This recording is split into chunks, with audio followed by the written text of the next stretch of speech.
What's going on, guys? Doing another basketball video. And just before I get into it, make sure you guys like, comment, subscribe, all that YouTube stuff that really helps me out. Now, today we're going to talk about the New Orleans Pelicans. They are 5-7 so far this season.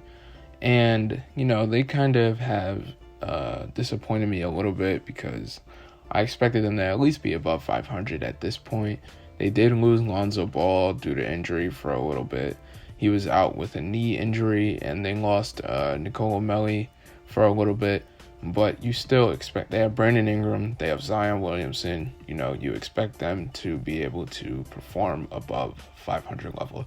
So far this season, Brandon Ingram has been averaging 23.5 points per game, 6.3 rebounds, 5 assists, which is really good, and almost a steal and a block on 3 turnovers a game. Zion has been averaging his 22.5 points per game on 8.3 rebounds, which is an improvement from last season. Almost 2 assists, a steal, half a block, and 3 turnovers as well. Now, like I said, they lost Lonzo Ball for 3 games due to a knee injury. He was averaging 12.5 points a game. He should be back today. He was averaging 4 rebounds, 4 assists, and a steal. And Eric Bledsoe, their new acquiree, was averaging 12 points a game, 3.3 rebounds, 4 assists, a steal, half a block, and 2 turnovers a game. Now they picked up Steven Adams this season, who is averaging 9 rebounds on 10 points a game so far this season. And Nickeil Alexander-Walker, I'm sure you saw it while Alonzo was hurt, got the start for a game, and he put up a 37-point game. He's averaging 11.3 points per game so far this season. Now, the New Orleans Pelicans, again, they haven't been playing awful. Like, they're shooting around 53% from the field so far, 71% from the line, and 33.5% from the three-point line on about 30 three-point attempts per game for the team. They're shooting 46% from the field on 85 attempts from the game, and they're averaging 40 buckets a game, which is not awful. Like I said, it's not awful for this team. Those stats are not bad. It's just they have been underperforming. No one has really improved, especially Zion and Brandon Ingram. They are averaging like the same stats from last year. Even Zion in the 24 games that he played last season is averaging the same stats. He's getting 5 more minutes, but he's not, his stats haven't changed at all. Lonzo Ball is really not being used the way he should be being used. He is not able to run the floor like that or pass the ball the way that he's able to. He's not getting the touches on the break. They're not using him as a point guard. They're really utilizing Brandon Ingram in all of his strengths. Seeing that Brandon Ingram leads the team in points, assists, and blocks on this team, it's seeing that he's getting a lot of usage under this team and under their new coaching hire, Stan Van Gundy. So far this season, they lost the game to Miami. They lost the game to Phoenix. They lost 5 straight games to Indiana, Oklahoma City, Charlotte, the Los Angeles Clippers, and then the Lakers. And they've won games against Toronto in the first game of the season, San Antonio, Oklahoma City, Toronto again, and Sacramento. Now, they haven't been beating good teams. Like I said, they lost to Miami, they lost to Phoenix, they lost to LA, both LA teams. And they've been beating, the kind of crappy teams. They beat Toronto twice, who has been having a horrible season so far this year. Made a video about them.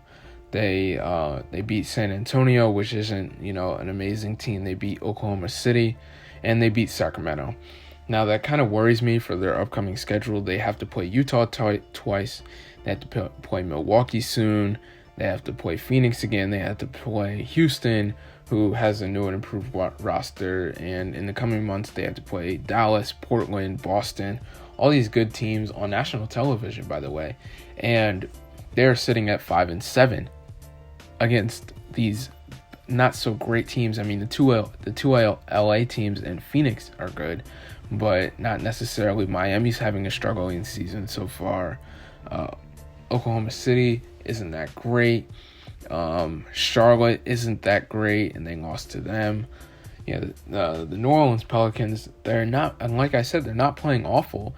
It's just they're losing games, and they're losing by a lot. They lost to Phoenix by almost 30. They had a close game against Oklahoma City that they lost by 1. They had an overtime game in Indiana that they lost by 2. They lost to Charlotte by 8. They lost to LA by 5, but they got blown out by the Lakers almost by 30. And when they are winning games, they're winning games by a decent margin. They won by 3 against San Antonio. They won by 14 against Toronto. They won by 4 against Toronto again. And they won by 5 against Sacramento. So not the best margins, around 4 to 5 points for most of the games. But again, they're closing out some wins, but they're losing a lot of others, especially that overtime game and the game they lost by 1 to Oklahoma City. Now, again, like I said, this team, I don't know what it is. Maybe it's locker room trouble. Maybe it's defensive energy. Their new coach trying to figure everyone out. It's the first 12 games of the season. But they do need to turn it around quick if they want to find themselves in the playoffs, because the West is tough. The West is really, really, really tough. And at their position in the West, they won't make the playoffs. They're sitting at the 12th seed right now, which isn't going to cut it. You have teams that are over. You have 11 teams or 10 teams that are over 500 in the West or 500. You have Oklahoma City, Golden State is playing decent, Dallas, Memphis, Portland, San Antonio, Phoenix, Utah's having a great season. The Clippers and the Lakers, of course, and the Rockets when they get their players back. Karl Anthony Towns just came back for the Timberwolves. The only really bad team that's in the West is the Sacramento Kings. They're not that great. They're the only really bad team. And for them to get in the playoffs, even Denver is sitting under 500 right now, and they'll turn it around. But with all these great teams in the West, 14 teams that I think are playoff capable at the moment, maybe not Oklahoma City, but they're outperforming again from what you think they would do with the loss of Chris Paul. But this team, the New Orleans Pelicans, they need to really pick it up if they want to have a chance at making the playoffs this year. So to answer the question, are the New Orleans Pelicans in trouble? Yes and no. Yes and no. They need to pick it up, but I think they have the capability to do so. And that's going to end it for the video. If you guys enjoyed, and like I said, like, comment, subscribe. It really helps me out. Other than that, the drill. Stay cool, stay safe, have a good one.